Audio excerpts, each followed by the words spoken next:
మన తెలంగాణ రాష్ట్రంలో మరి అమరులైన ఎంతో మంది త్యాగమూర్తులు, వాళ్లకు జోహార్లు జోహార్లు. ఎందుకంటే ఈ తెలంగాణ ప్రభుత్వం ఏం చేస్తున్నది, ఏం కథ అని ఆలోచన జనాలందరికీ తెలిసిపోయింది. నేను ఎక్క మాట్లాడినా విలువలేదు. మరి తెలంగాణ శుభాభివందనం చేస్తూ ముగిస్తున్నాను. అంతకని నెక్కి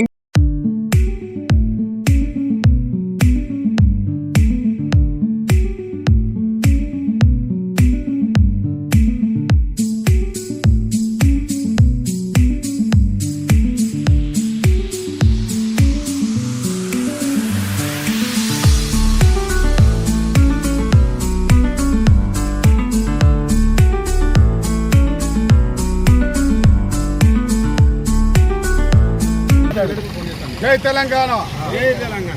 2014 జూన్ 2వ తారీఖు రోజు, ఆ రోజు అటుకులు బుక్కి, పేలాలు బుక్కి, అన్నం లేక, గూడుగుడ్డ లేక, ఎండల తిరుగుతూ సాధించినటువంటి తెలంగాణ రాష్ట్రాన్ని మన ముఖ్య నాయకుడైనటువంటి చంద్రశేఖర్ గారు, ఆ మరో గాంధీగా, ఆనాడు స్వాతంత్ర పోరాటంలో గాంధీజీ గారి పోరాటం ఎంతో, ఈ రోజు కూడా తెలంగాణలో తెలంగాణ వచ్చిందంటే కేసీఆర్ గారి పోరాటం కూడా అంతే.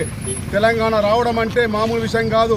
99 పార్టీలను 2 ఎంపీలుగా ఉండి ఒక బక్కపల్చ నాయకుడైనటువంటి కేసీఆర్ గారు ఆ రోజు ఈ తెలంగాణ సాధించిన రోజు. ఇది అందరికీ మనకు పండగ రోజు.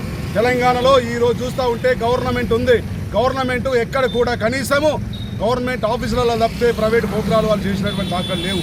అదే కేసీఆర్ గారి పిలుపు మేరకు ఈరోజు గ్రామాన తెలంగాణ విగ్రహాల దగ్గర జెండా ఎగరవేయడం కానీ, మండల హెడ్ క్వార్టర్ రోజు జెండా ఎగరవేయడం కానీ, వివిధ కార్యక్రమాలలో పాల్గొనడం జరుగుతున్నది.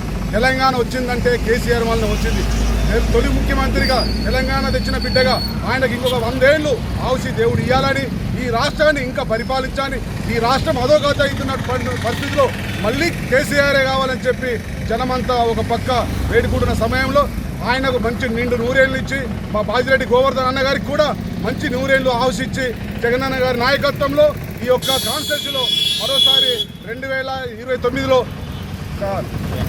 గులాబీ జెండా ఎగరవేస్తామని తెలియజేస్తూ ఈ అవకాశం ఇచ్చినటువంటి మండల నాయకులందరికీ కూడా ధన్యవాదాలు తెలుపుతూ జై తెలంగాణ. జై తెలంగాణ. జై తెలంగాణ. జై తెలంగాణ.